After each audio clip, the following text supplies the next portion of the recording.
Oui, bonjour. Donc en effet, chez Carmila, nous travaillons depuis 2 ans très activement sur la relance de notre pipeline de développement et nous sommes bien avancés. Vous savez que des projets de développement, ça ne s'improvise pas. Il faut les inventer, les concevoir, après obtenir des permis de construire, des autorisations commerciales. Et donc on est sur un cycle de fabrication de 3 à 5 ans, sans parler des recours, toutes ces petites contrariétés au fil de l'eau. Et donc, lorsque Carmila a été créée en avril 2014, nous avons, dès l'origine, retravaillé sur ce pipeline de développement, relancé toute une série de projets. Et 2 ans après, aujourd'hui, on peut dire que le pipeline est encore plus prometteur que prévu et extrêmement intéressant. Alors, bien sûr, il va s'étaler sur les années 2016 à peine, 2017, les premières vraies livraisons jusqu'à 2020, 2021, 2022, et après on verra. Ce qui est une période peut-être longue au regard de certains, mais c'est la règle du jeu en la matière.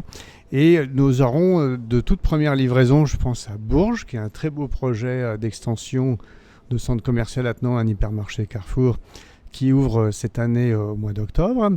Une petite réalisation plus petite à Nevers. L'année prochaine, nous avons deux grands projets que sont le lancement et l'ouverture de Évreux, qui est la combinaison d'une extension de centre commercial et de construction d'un retail park attenant, qui est une belle opération dans une jolie zone de chalandise avec une belle architecture, je pense un vrai leader futur. Et puis bien sûr le leader actuel des centres commerciaux au Pays Basque, qui s'appelle BAP2, que beaucoup d'entre vous connaissent et sur lequel nous allons livrer une belle extension l'année prochaine en 2017 qui fera passer la valeur de cet actif de 185 millions à 300 millions, qui en fera donc le plus gros actif, tout du moins en valeur, du portefeuille de Carmila.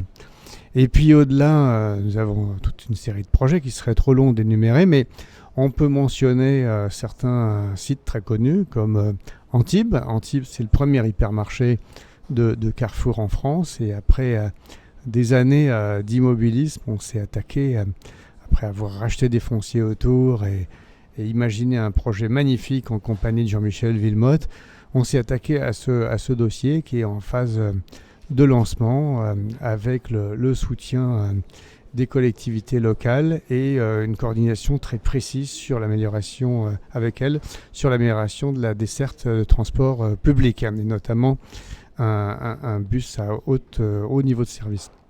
Et puis plus près de nous, parce qu'il est déjà autorisé, Nice-Lingostière, pas très loin d'Antibes, qui est un beau site puissant également de la collection Carrefour Carmila, qui a déjà été rénové il y a 1 an et demi et que nous allons substantiellement agrandir en plusieurs phases, la première n'étant pas si éloignée de nous que ça. Donc de très beaux projets, une activité extrêmement intense, des équipes complètement mobilisées.